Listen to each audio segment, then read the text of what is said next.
નમસ્કાર. હું આજે સવારે એક પુસ્તક વાંચતો હતો. એમાં બહુ સરસ લખેલું હતું જે અત્યારની સિચ્યુએશન પ્રમાણે એકદમ ફિટ બેસે છે.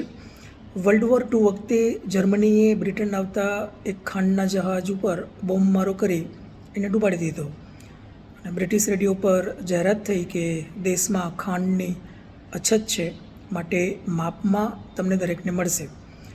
ત્યારે બ્રિટિશ PM ચર્ચિલ એની અસર જોવા લંડનમાં નીકળ્યા અને ખાંડ માટેની લાઈનો જોઈ હતાશ થઈ ગયા.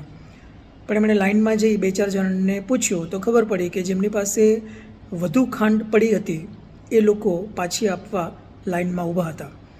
ચર્ચિલ ગદગદ થઈ અને જીતના પૂર્ણ વિશ્વાસ સાથે પાછા વળી ગયા. આવું કેરેક્ટર પ્રજાનું હોય તો દેશ મહાન થાય જ અને થાય.